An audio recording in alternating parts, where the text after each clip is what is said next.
Hello everyone. In this video, we are going to discuss double integrals. So first we'll discuss the definition and the concept behind it, and then we'll solve some questions. So what is double integral? Let fx be a continuous function defined in a closed and bounded region R in xy plane. Suppose करिए कि ये हमारे पास कोई xy plane है,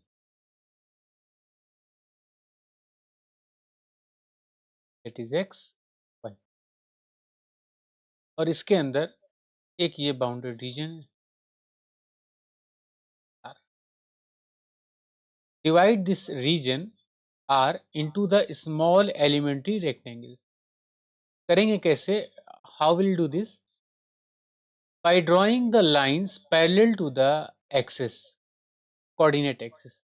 जैसे ये x access के parallel line draw करी, ये हमने एक दूसरी लाइन पैरेलल लाइन ड्रॉ कर ली. इसी तरह से हम y एक्सेस के पैरेलल लाइन ड्रॉ करेंगे और इस रीजन को छोटे छोटे स्क्वायर्स में डिवाइड कर लेंगे.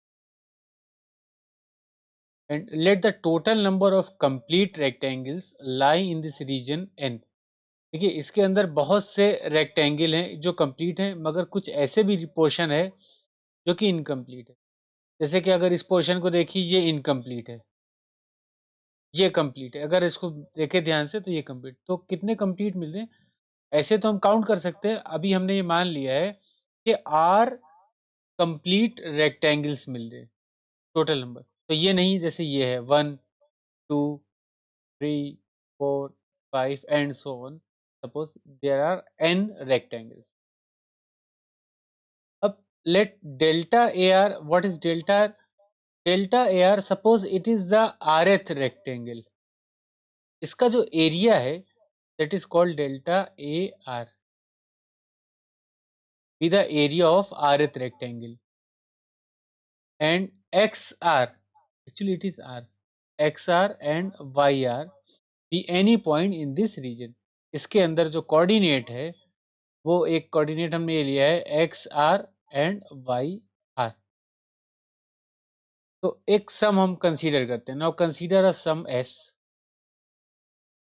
Summation r is equal to 1 to n. कितने रेक्टेंगल है? n. कंप्लीट रेक्टेंगल ये हो गए, और इसके फंक्शन की वैल्यू हो गई f of x r and y r, और इसके साथ ये एरिया लगा दिया delta a r. Delta a r क्या है? Delta a r is equal to delta x r और डेल्टा वाई आर. तो डेल्टा एक्स आर क्या है? ये डेल्टा एक्स आर, और डेल्टा वाई आर ये. जब इसको मल्टीप्लाई करेंगे तो एरिया आ जाएगा, इसका area l into b, area of this rth rectangle. अब जो ये पोर्शन है इसका जो पूरा एरिया है, क्या इस सम के बराबर होगा? नहीं होगा. क्यों नहीं होगा? क्योंकि इसके अंदर सिर्फ वही रेक्टेंगल कंसीडर हुए जो कि कंप्लीट हैं, ये कवर अप नहीं हुए. तो इनको कैसे कवर करेंगे? By increasing the number of elementary rectangles. कैसे इंक्रीज करेंगे? हम इसको और रेक्टिफाई करेंगे. देखिए इसका रिफाइनमेंट ये हो जाएगा कि हम पैरेलल लाइंस हम और बनाएं. ये बन गई पैरेलल लाइंस, ये एक्स एक्सेस के, ये वाई एक्सेस, ये पैरेलल लाइंस. इससे क्या होगा? जैसे ये जो पहले ये पोर्शन था, ये वाला पोर्शन, ये जो कंसीडर नहीं हो रहा था इसके अंदर, अब क्योंकि हमने इसको जब छोटे छोटे रेक्टेंगल में कन्वर्ट किया तो एक रेक्टेंगल और कंप्लीट मिल गया, तो ये पोर्शन इसमें इंक्लूड हो गया. मतलब जो एरर थी वो रिड्यूस हुई. इसी तरह से हम क्या करेंगे, इन रेक्टेंगल्स को और छोटे छोटे रेक्टेंगल्स में कन्वर्ट करेंगे. जितने रेक्टेंगल छोटे होते चले जाएंगे उतना, जैसे यहाँ पे ये रेक्टेंगल आ गया है ना, अभी ये नहीं आ रहा था, अब ये वाला पोर्शन आ गया है. तो क्या होगा कि जो हमारा जो इसका जो एरिया है वो एक्चुअल एरिया की तरफ टेंड होने लगेगा. कैसे? जब हम n को टेंडिंग टू इन्फिनिटी करें तो जो एरिया डेल्टा आर होगा वो टेंडिंग टू 0 होगा. मतलब अभी एरिया ये है, अभी इसको और ब्रेक कर लिए, अब इसका एरिया और कम हो गया, और ब्रेक करिए, एरिया मतलब टेंस टू 0 हो रहा है, ठीक है? तो इसको हम कैसे कहेंगे? If we increase the number of elementary rectangles then the area of each rectangle decreases. Hence, we can say that as n tends to infinity, delta AR goes to 0. So the limit sum of the given equation, ये इस equation की बात करें, जो limit सम, अब हम n tense to infinity करेंगे इसके अंदर, if it exists is called the double integral and it is denoted by double integral over the region R f of x comma y dA is equal to limit as n tends to infinity delta AR goes to 0 tends to 0 summation R is equal to 1 to n f of xr yr and delta AR, where AR del dA is equal to dx and d. This is called the double integral.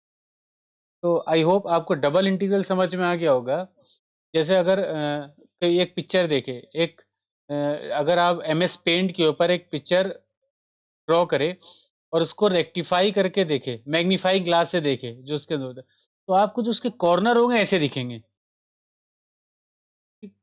जितना ज़्यादा इसके megapixel की picture होगी, इसका मतलब है उतना sharp होती चली जाएगी, है ना? तो इसीलिए जो मोबाइल होते हैं, उसके अंदर जैसे मेगापिक्सल, जितने ज़्यादा मेगापिक्सल उतनी शार्प हमारी इमेज होती है। तो वो ऐसा इसलिए होता है क्योंकि उतने ज़्यादा रिफाइंड रेक्टेंगल्स होते हैं। जितने ज़्यादा ये रिफाइंड होंगे तो उतना एक्चुअल एरिया के बराबर हमको फिगर दिखेगा। तो that this is called the double integral. अब नेक्स्ट क्वेश्चन ये है कि डबल इंटीग्रल को इवेल्युएट कैसे करें। देखिए, इसको दो तरह से इवेल्युएट किया जा सकता है। इसको इवेल्युएट करने के लिए हमको पता होना चाहिए कि हम स्ट्रिप कैसे रन कराएं। जैसे फॉर एग्जांपल मेथड 1, हम लोग पहला मेथड देखें। सपोज करिए कि ये कोई हमारे पास एक्स वाई, ये एक्स वाई प्लेन है और इसके अंदर ये कर्व है। ये कर्व ले ले और ये हो गया एक्स इज इक्वल टू ए।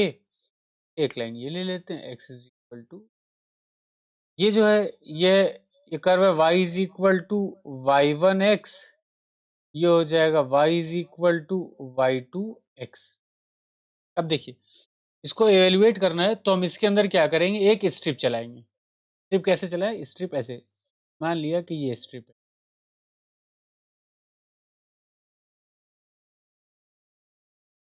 अब स्ट्रिप ऐसे रन करेगी इधर x is equal to a से b की तरफ।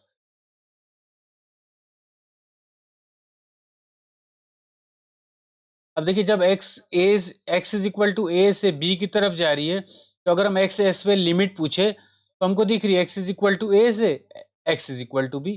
तो ये हो गई लिमिट हमारे पास x is equal to a से x is equal to b।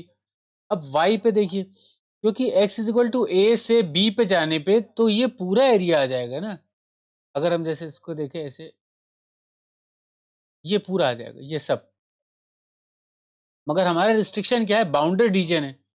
जब रीजन बाउंडेड है तो स्ट्रिप का हमको ये देखना पड़ेगा लोअर पोर्शन का किस कर्व के ऊपर मूव कर रहा है और अपर पोर्शन किस पोर्शन के किस एक कर्व के ऊपर मूव कर रहा है। तो लोअर पोर्शन जिसके ऊपर मूव कर रहा होगा उसको बोलेंगे लोअर लिमिट। तो ये हो जाएगा y1x, this is the limit on y, और इसका अपर पोर्शन चल रहा है y2x।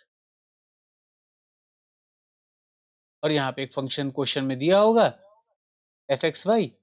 तो अब यहाँ पे देखिए, अब क्वेश्चन ये है कि किसके रिस्पेक्ट में पहले इंटीग्रेट करें। जिसकी लिमिट में वेरिएबल होगा हम उसके रिस्पेक्ट में पहले करेंगे। मान लिया अगर हम लोग अभी आगे चल के ट्रिपल इंटीग्रल पढ़ेंगे, तो जिसकी लिमिट में ज़्यादा वेरिएबल होंगे हम सबसे पहले उसके रिस्पेक्ट में करेंगे। उसके बाद उसके नेक्स्ट वाले पे आएँगे, उससे कम वेरिएबल वाले पे, उसके बाद उससे कम वेरिएबल। अब यहाँ पे देखिए क्या है, हमारे पास x पे कांस्टेंट है, मगर y में वेरिएबल है। तो पहले हम y के रिस्पेक्ट में इंटीग्रेट करेंगे, उसके बाद हम x के रिस्पेक्ट में इंटीग्रेट करेंगे।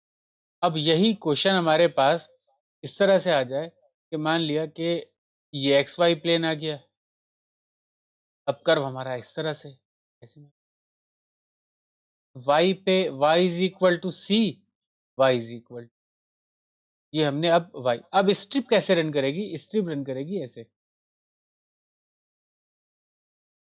ये एक स्ट्रिप है मान लिए, इसके ऊपर रन करेगी। अब ये जो स्ट्रिप है ये ऐसे चल रही है, y is equal to c से y is equal to d की तरफ, ये हमारी स्ट्रिप। अब ये देखना पड़ेगा स्ट्रिप का लोअर एंड किस पे है, अपर एंड किस पे, तो ये x पे लिमिट हो जाएगी, क्योंकि जब स्ट्रिप इस पे चलेगी तो x वेरी करेगा, यहाँ पे x देखिए यूं जाएगा, इधर जब स्ट्रिप चली होगी तो x यूं जा रहा होगा, मतलब x के ऊपर स्ट्रिप वेरी कर रही होगी। तो हमारा इंटीग्रेशन क्या हो जाएगा? ये हो जाएगा y is equal to c, y is equal to d, x is equal to, अच्छा अब इसकी कर्व अगर मान लेते हैं, ये हो जाएगा x2 ऑफ y, ये हो जाएगा x1 of y, x is equal to x, ये हो जाएगा x2 of x1 of y, ये हो जाएगा x2 ऑफ y, और यहाँ पे फंक्शन होगा x कॉमा वाई, और यह डी एक्स, अच्छा अब यहाँ पे देखिए x के रिस्पेक्ट में पहले करेंगे डी एक्स, उसके बाद जो भी आएगा उसको y के रिस्पेक्ट में, क्योंकि हमको x की लिमिट में वेरिएबल दिख रहा है, y में नहीं दिख रहा है, y कांस्टेंट है।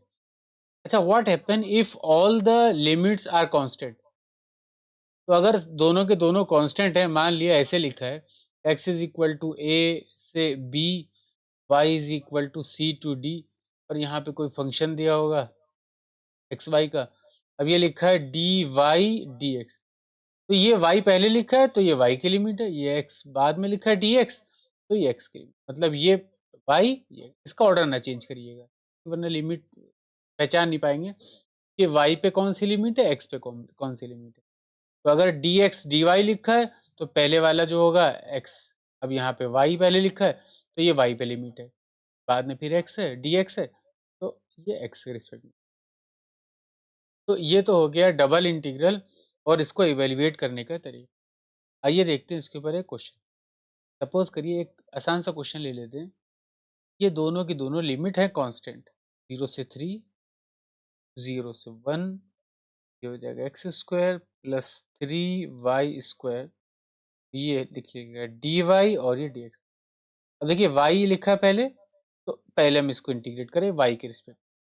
अब यहाँ सोचना नहीं है, इसको ऑर्डर ना चेंज करिएगा, 0 से 1 सॉरी 0 से 3, इसको इंटीग्रेट करेंगे तो आ जाएगा x square y plus 3y to the power 3 over 3, 3 cancel हो गया, लिमिट हो गई 0 से 1 और ये हो गया x, नेक्स्ट ये हो जाएगा 0 से 3, अब हम अगर लिमिट लगाएंगे y के ऊपर हो जाएगा एक्स स्क्वायर प्लस 1 और माइनस 0, तो ये हो जाएगा d, ये हो जाएगा x to the power 3 over 3 plus x, इसके ऊपर लिमिट होगी 0 से 3, दैट इज 27/3 प्लस 3 और माइनस 0, नथिंग बट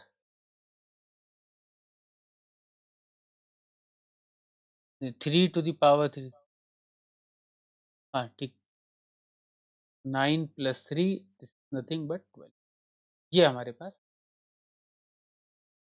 अब नेक्स्ट वीडियो में हम लोग देखेंगे कि अगर कुछ अगर लिमिट्स में वेरिएबल दी हो तो उसको कैसे सॉल्व करते हैं, उसके बाद हम लोग चेंज ऑफ ऑर्डर और ट्रिपल इंटीग्रल पढ़ेंगे।